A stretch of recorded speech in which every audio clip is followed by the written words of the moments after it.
शिकायतें बहुत रहेगी तुमसे लोगों की, बस तुम खामोश हो जाना और अपना काम करते रहना, सब कुछ बहुत अच्छा हो जाएगा।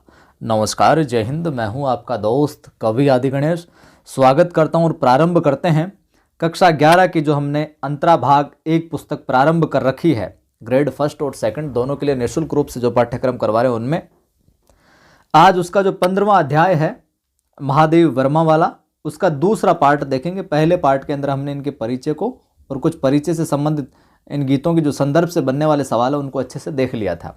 आज दूसरा पार्ट है जिसके अंदर इनके जो 2 गीत दिए हुए हैं, जिनमें पहला गीत हम पढ़ने जा रहे हैं, जाग तुझको दूर जाना। बहुत ही प्रेरणाप्रद मोटिवेशन का काम करने वाला है जो गीत है, बहुत अच्छा लगेगा आपको सुनकर। उससे पहले आपने मेरा टेलीग्राम चैनल ज्वाइन नहीं किया तो कर लीजिए, डिस्क्रिप्शन में लिंक मिल जाएगा। नाम है कवि आदि गणेश हिंदी यहाँ पर लिखना में टाइप नहीं हुआ। कवि आदि गणेश हिंदी नाम से अपना टेलीग्राम चैनल है जिस पर 4400 से ज़्यादा लोग जुड़े हुए हैं। उसी टेलीग्राम चैनल को आप ज्वाइन करना। यहाँ पर मैं सवाल वगैरह सूचनाएं वगैरह डालता है जो रहता हूँ। इस वीडियो को लाइक कर दिया करो आप। यार इतने लोग देख लेते हो लेकिन आप लाइक नहीं करते। लाइक का वैसे भी कोई पैसा वैसा नहीं लगता आपके लाइक कमेंट करने का, शेयर करने का। जितना ज़्यादा लोगों को शेयर करोगे उतने ज़्यादा लोगों की मदद हो पाएगी, क्योंकि बाज़ार के अंदर सभी गुरुजन अच्छा पढ़ाते हैं। 6-7-8 हज़ार रुपये के कोर्स बेच रहे हैं, यहाँ पर अपना निःशुल्क रूप से चल रहा है। तो निःशुल्क रूप से जो ज़रूरतमंद साथी हैं कम से कम उन तक तो ये चीज़ें पहुँचे, तो ज़्यादा से ज़्यादा शेयर करना और पहली बार देख लो सब्सक्राइब कर लेना। प्रारंभ करते हैं, बहुत अच्छे से देखेंगे, एक एक चीज़ समझ आ जाएगी। कि चिर सजग आंखें उनिंदी आज कैसा व्यस्त बाना, जाग तुझको दूर जाना, जाग तुझको दूर जाना। अचल हिमगिरी के हृदय में आज चाहे कंप होले, या प्रलय के आंसुओं में मौन अलसित व्योम रोले।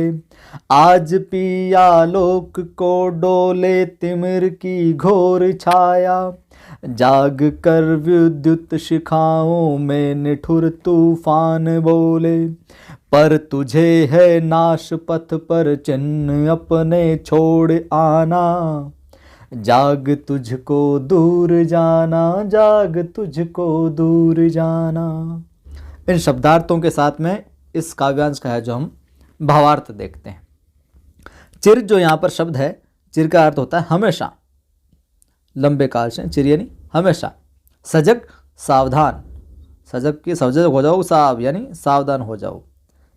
आया है व्यस्त बाना यानी अस्त व्यस्त, व्यस्त बाना यानी अस्त व्यस्त हो जाना। उनिंदी यानी जिन आंखों में नींद भरी हुई हो। ठीक है, देखिए बाकी आसान है सारे के सारे शब्द और आपको ज्ञात भी है।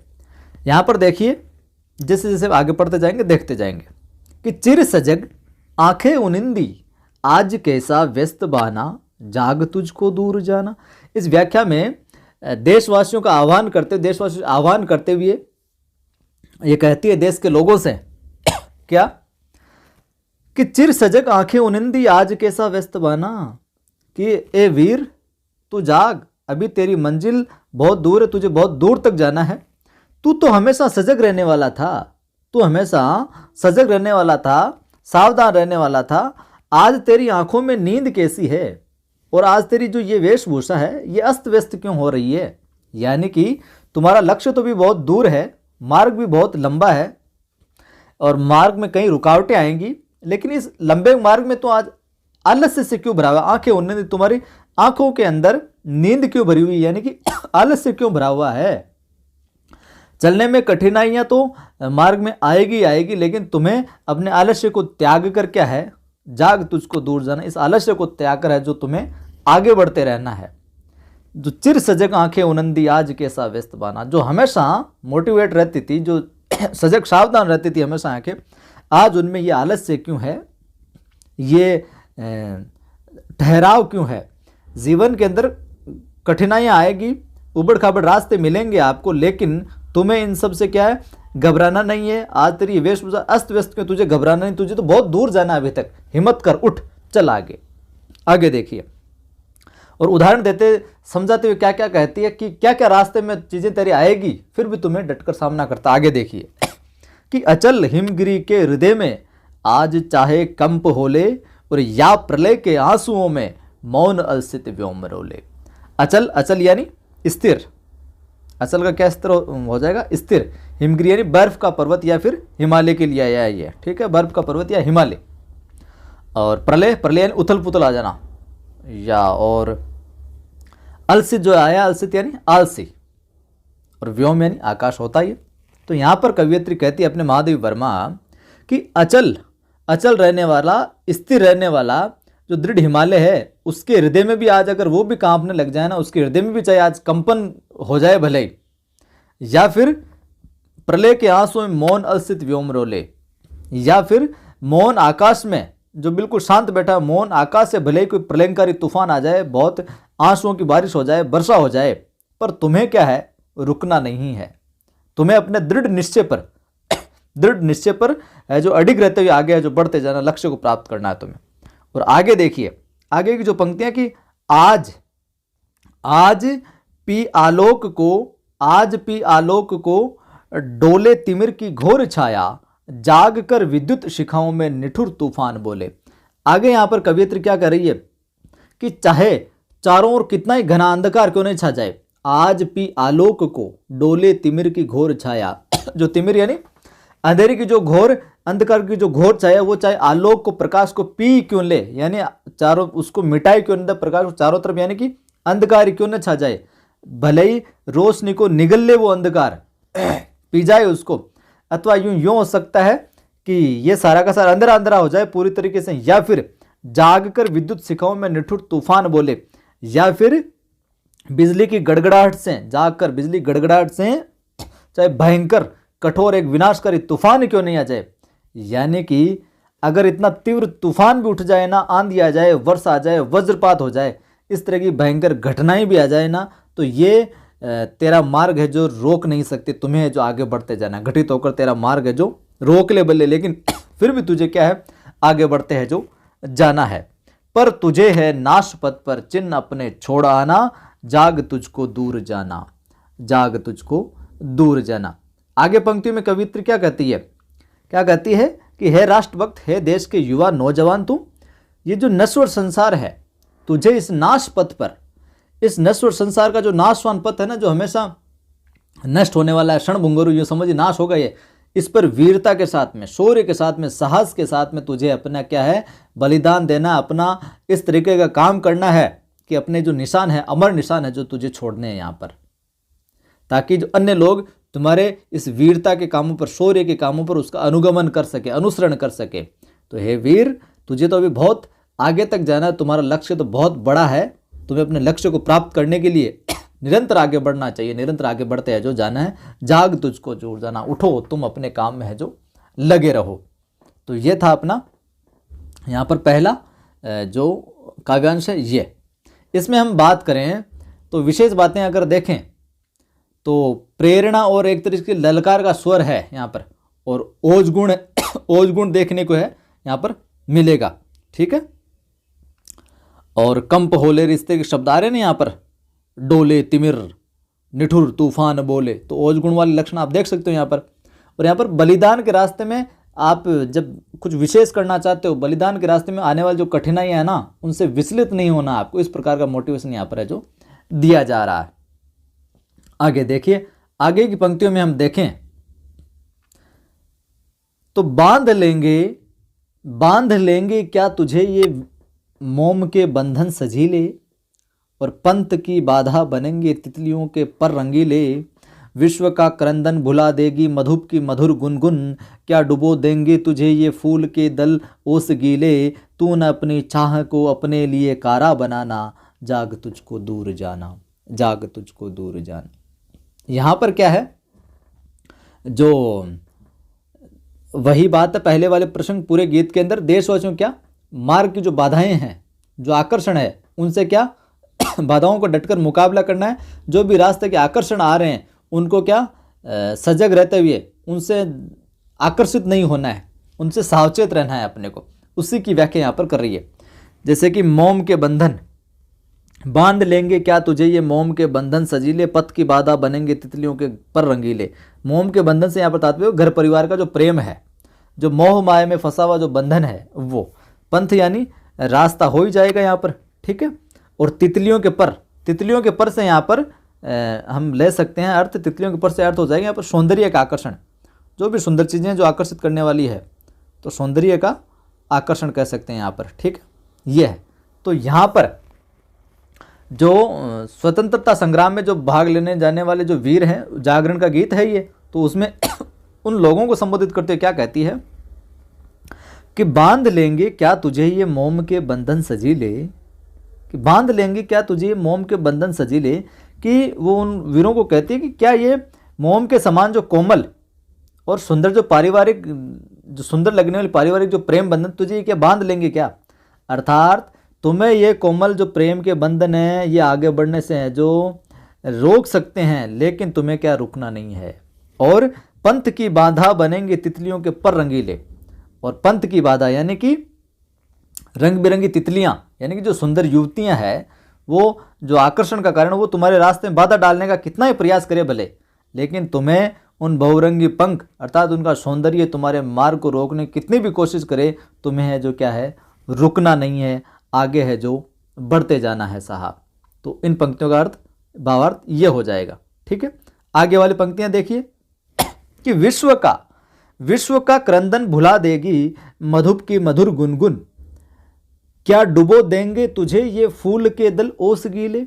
तो विश्व यानी संसार, क्रंदन यानी विलाप, क्रंदन क्या हो जाएगा विलाप हो जाएगा, चीख पुकार हो जाएगी, दुख पीड़ा हो जाएगी। मधुप का अर्थ हो जाएगा भंवरा, मधुप यानी भंवरा। फूल के दल यानी पुष्प की जो पंखुड़ियां उनका जो ग्रुप, ठीक है। ओस गिले यानी प्रातःकालीन ओस में भीगे हुए दल, प्रातःकालीन जो ओस पड़ती है वो भीगे हुए। तो कवियत्री यहाँ पर क्या, जो उस समय के जो जुझारी साथी हैं उनको, जो युवक है, जो देशभक्त आगे बढ़ने वाले जो वीर योद्धा हैं, उनको जगाते हुए याद दिला रही कि सारा संसार विश्व का क्रंदन भुला देगी मधुप की मधुर गुनगुन, कि सारा संसार अनेक प्रकार के कष्टों से दुखी होकर चीख रहा है। विश्व का क्रंदन भुला देगी मधुप की मधुर गुनगुन, कि सारा संसार अनेक प्रकार के कष्टों से दुखी होकर क्या चीख रहा है। क्या तेरी आत्मा पर इन चीख पुकारों का कोई असर नहीं हो रहा? क्या तुम्हें दूसरी ओर आकर्षण से भरे हुए जो राग रंग है वो जो मधुप के समान, जो मधुप जो भंवरा है वो गुंजन करने के समान ही होता है। यानी कि यहाँ पर कह रहा है कवियत्री, यहाँ पर कह रही है कि सारा संसार अनेक प्रकार के, विश्व का क्रंदन भुला देगी, कि सारा संसार अनेक प्रकार के दुखों से, कष्टों से चीख रहा है एक तरीके से, कि तेरी आत्मा इन चीख पुकारों का असर नहीं होगा आत्मा पर। दूसरी ओर आकर्षण से जो भरे हुए हैं राग रंग, जो भंवरों के आकर्षक गुंजन के समान ही होता है एक तरीके से। ये अपनी ओर तुम्हें पथभ्रष्ट करना चाहेंगे, खींचना चाहेंगे, इनके चक्कर में तू क्या इन्हें भुला देगा। तो आगे कहती है कि पथ की क्या डुबो देंगे तुझे ये फूल के दल ओस गीले, और क्या ओस से भीगी हुई जो फूलों की पंखुड़ियां, अर्थात तुम्हारे जो प्रियजनों की आंसू से भीगी हुई आंखें हैं, वो तुम्हारे संकल्प को क्या शिथिल कर देगी। यानी कि तुम इस जागरण के देश के काम आना चाहते हो, कुछ विशेष करना चाहते हो, बलिदान देना चाहते हो, तो तुझे ये फूल के दल ओस गिले, क्या फूल के दल ओस गिले से यहाँ पर तात्पर्य ये कि तुम्हारे जो प्रियजन है उनके आंखों से निकलने जो आंसू है कि यार तुम मत जाए यहाँ पर, इतना दूर देश के लिए मर जाएगा और जाए, तो क्या तुम्हारे संकल्प को शिथिल कर देगी। आगे देखिए, तू न अपनी छाह को अपने लिए कारा बनाना, जाग तुझको दूर जाना। तू न अपनी छाह को अपने लिए कारा बनाना, और जाग तुझको दूर जाना। यहाँ पर क्या है, कारा का अर्थ हो जाएगा जेल या बंधन। पूछा जा सकता है केवल शब्द देकर, कारा यानी जेल या फिर बंधन, ठीक है। देखिए कि तू न अपनी चाह को, कवियत्री क्या कहती कि हे वीर, हे पुरुष, हे योद्धा, तुम अपने लक्ष्य को पाने के लिए अपनी ही परछाई के अंदर जो बंद मत जाना। तू न अपनी परछाई को अपने लिए कारा बनाना, तू अपनी परछाई को अपने लिए कैद मत बना लेना, क्योंकि तुम्हें तो अभी क्या है, बहुत आगे जाना है, लक्ष्य प्राप्त करना है। यानी कि तुमसे बहुत अपेक्षाएं हैं, तुम्हें अपने लक्ष्य की प्राप्ति के लिए निरंतर जाग कर आगे है जो बढ़ते रहना, आगे है जो बढ़ते जाना है। आगे बात समझ में। अगर अच्छा लग रहा है, समझ में आ रहा है तो वीडियो को लाइक और शेयर करते जाओ आप भाई साहब। और पहली बार देख लो सब्सक्राइब कर लेना, क्योंकि मेरा प्रयास आपको अच्छे से समझाना, अच्छे से पढ़ाना है, ताकि एक एक चीज़ है जो आपको समझ में आ जाए। देखिए ऊपर वाली पंक्तियों में जो है ना, मधुप की मधुर, वहाँ पर अनुप्रास अलंकार है और ओज गुण देखने को मिलता है। देखिए आगे, वज्र का उर एक छोटे अश्रु कण में धो गलाया, वज्र का उर एक छोटे अश्रु कण में धो गलाया, दे किसे जीवन सुधा दो घूंट मदिरा मांग लाया, और सो गई आंधी मले की बात का उपधान ले क्या, विश्व का अभिशाप क्या चिर नींद बनकर पास आया, और अमरता सुत चाहता क्यों मृत्यु की उर में बसाना, जाग तुझको दूर जाना। देखिए इन पंक्तियों के अंदर वही बात जो स्वाधीनता के लिए, स्वतंत्रता के लिए जागृत होने का संदेश देकर एक तरीके से मोटिवेशन का काम कर, संघर्ष देने की प्रेरणा है जो यहाँ पर कवियत्री दे रही है। यहाँ पर हम बात करें वज्र का उर, वज्र यानी फौलाद, बिल्कुल कठोरतम, वज्र यानी कठोरतम, बिल्कुल कठोर, उर यानी हृदय, अश्रुकण यानी आंसू, सुधा यानी अमृत हो ही जाएगा, सुधा यानी अमृत होता है, कई बार पूछा गया है, और मदिरा यानी शराब। देखिए कि वज्र का उर एक छोटे अश्रुकण में धो गलाया, दे किसे जीवन सुधा दो घूंट मदिरा मांग लाया। कि कवियत्री यहाँ पर पूछती है कि क्या कारण है कि विभिन्न प्रकार के कष्टों को झेल सकने वाला जो वज्र है, वज्र का उर एक छोटे अश्रुकण में धो गलाया। कि कवियत्री यहाँ पर पूछ रही है, प्रश्न कर रही है उनसे कि क्या कारण है कि विभिन्न प्रकार के कष्टों को झेलने वाला, दुखों को झेलने वाला, वज्र के से प्रहार को झेलने वाला, जो वज्र के समान तुम्हारा कठोर हृदय है, किसी करुणामय याद को लेकर आंसू रूपी मोती से धुलकर गल रहा है। क्यों गल रहा है? एक छोटे अश्रुकण में धो गला, यानी कि जो कठोर हृदय था, संकल्पित था अपने कार्य के प्रति, अपने देश के प्रति, राष्ट्र के प्रति, वो एक करुणामयी हृदय से उसकी याद को लेकर आंसू के रूप में जो मोती है, मोती से धुलकर है जो गल क्यों रहा है। दे किसे जीवन सुधा दो घूंट मदिरा मांग लाया। तुम अपने जीवन की जो अमृत जैसी शक्ति थी, जीवन सुधा जो अमृत जैसी शक्ति थी, सुख था और जो शांति का आनंद त्याग कर किससे और कहां से ये दो घूंट शराब की मांग लाए हो। दे किसे जीवन सुधा, कि तुम किसको ये अपनी जीवन शक्ति, प्राण शक्ति, एक संकल्प शक्ति, आनंद शक्ति, इसको त्याग कर किसको देकर दो घूंट मदिरा मांग लाए हो। तुम किससे दो घूंट शराब मांग कर ले आए हो। अर्थात तुम ये जो निराशा, उदासीनता और आक्रमण्यता कहाँ से लेकर ये तुम्हारे अंदर क्यों समाएगी। दो घूंट मदिरा, यहाँ पर सीधा सीधा अर्थ तो कि शराब किसे मांग लो, लेकिन इसका तात्पर्य हम देखें तो दो घूंट मदिरा से यहाँ तात्पर्य हो जाएगा ये निराशा, उदासीनता, ये आक्रमण्यता तुम्हारे अंदर क्यों समा गई है भाई साहब। आ गई बात समझ में। आगे देखिए, सो गई आंधी मले की बात का उपधान ले क्या, और विश्व का अभिशाप क्या चिर नींद बनकर पास आया। यहां पर देखिए इन पंक्तियों में जो मले की बात है, यानी मलयाचल, जहां पर चंदन की सुगंधित जो हवा है उसके लिए हम कह सकते हैं। ठीक है, मले की बात से तात्पर्य चंदन की सुगंधित हवा। उपधान यानी तकिया, सहारा, उपधान का पूछा जा सकता है। उपधान यानी तकिया या फिर सहारा, सपोर्ट। चिर नींद यानी मृत्यु, चिर नींद बनकर पास, चिर नींद का हम कह सकते हैं मृत्यु से अर्थ लगा सकते हैं। तो यहां पर कवियत्री आगे और पूछ रहे उससे कि सो गई आंधी मले की बात का उपधान ले क्या, और विश्व का अभिशाप क्या चिर नींद बनकर पास आया। कवित्री उससे आगे पूछती है कि क्या आज जीवन की सारी जो भावनाओं की जो आंधी है वो सुगंधित पवन के तकिए का सहारा लेकर सो गई है क्या। जो जीवन की सारी भावनाएं थी, भावनाओं की जो आंधी थी, वो इसका मले की बात यानी चंदन की जो एक तरीके से या फिर सुगंधित पवन के तकिए का सहारा लेकर सो गई है क्या, उपधान ले क्या।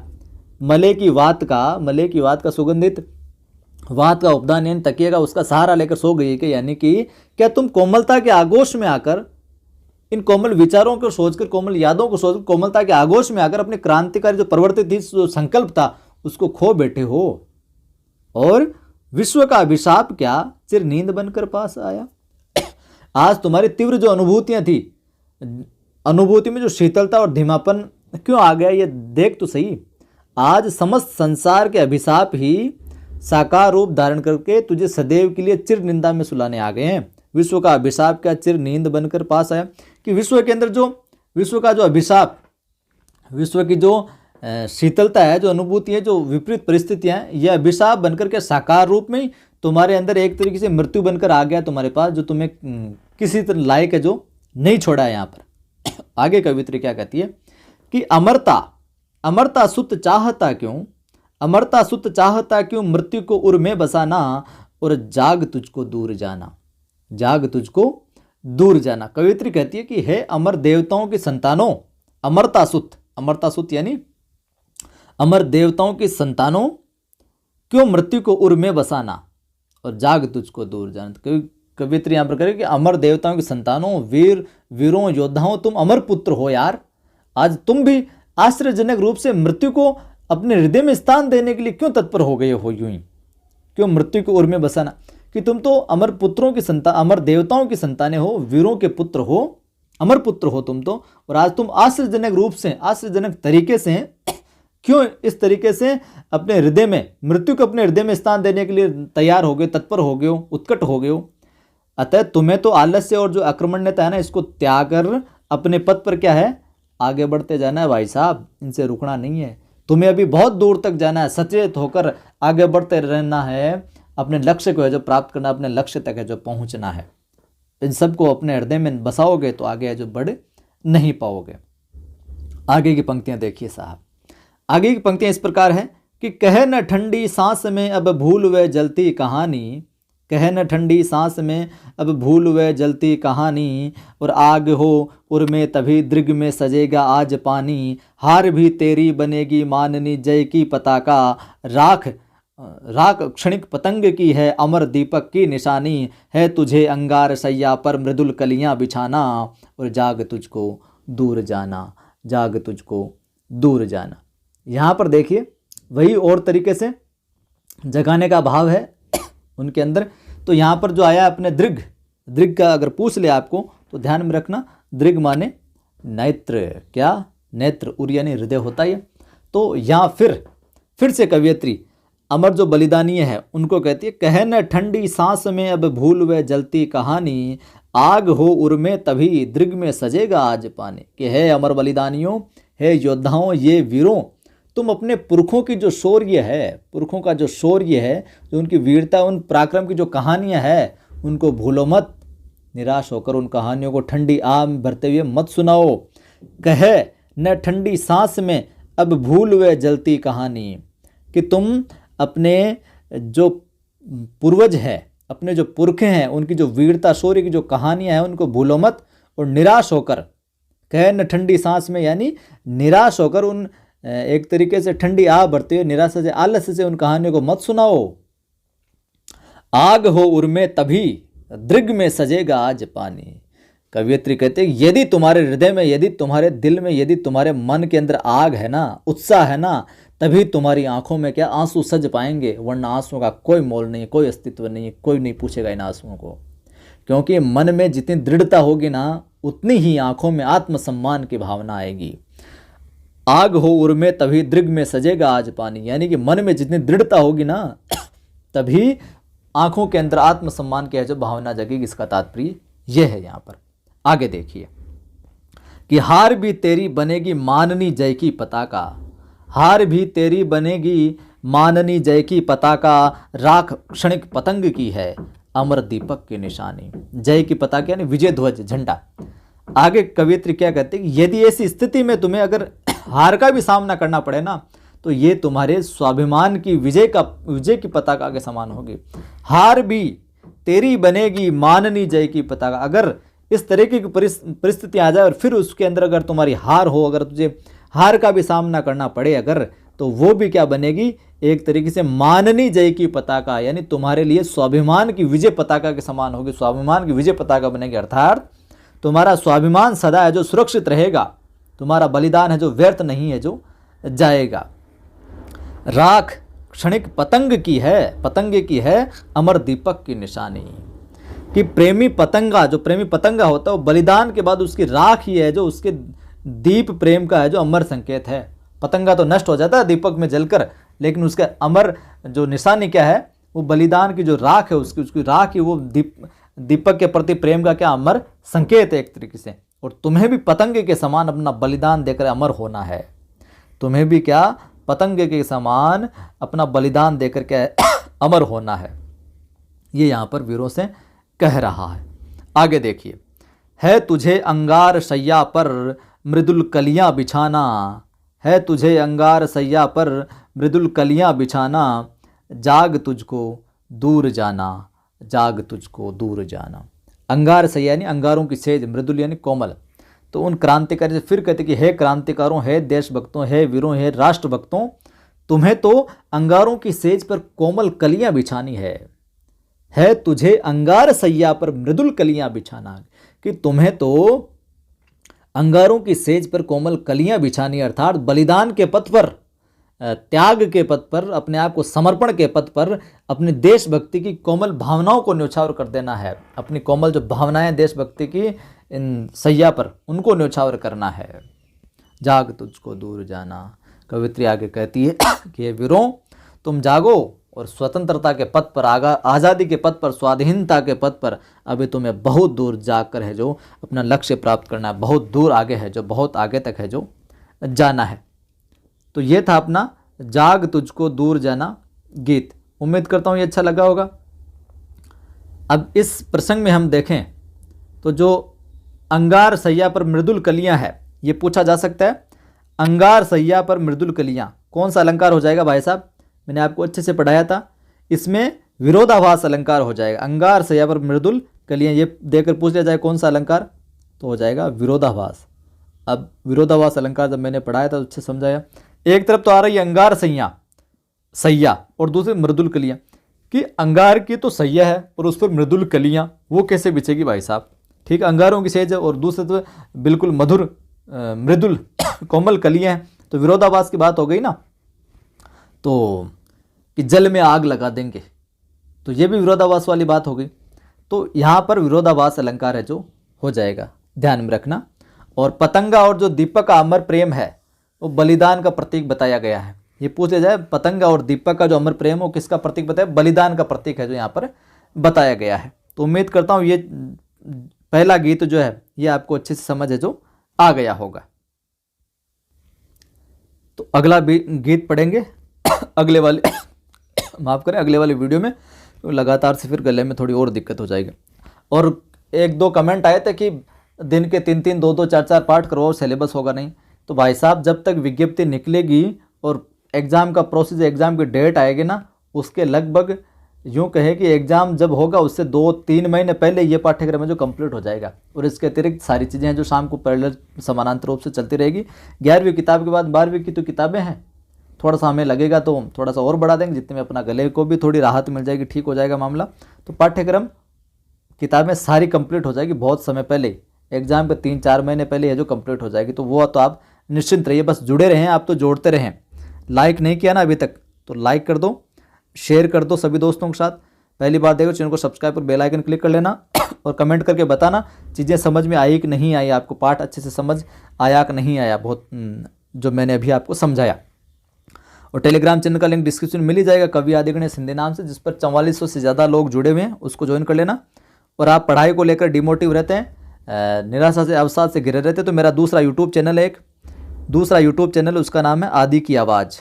यूट्यूब पर सर्च करना आदि की आवाज़, वहाँ पर मैं मोटिवेशनल वीडियो डालता रहता हूँ। और इन पिछले 20-25 दिनों में तो ऐसे मोटिवेशनल वीडियो डाले हैं पढ़ाई के रिगार्डिंग ही केवल, तो उनको देखना, आपकी पढ़ाई से संबंधित सारी समस्याएं जो दूर हो जाएगी। फिर भी आपकी कोई समस्या है तो कमेंट कर दीजिएगा, मैं प्रयास करूंगा उस पर वीडियो बनाकर आपकी समस्या का समाधान करने का। जय हिंद। फिर मिलता हूं, अगला गीत पढ़ेंगे हम अगले वीडियो में।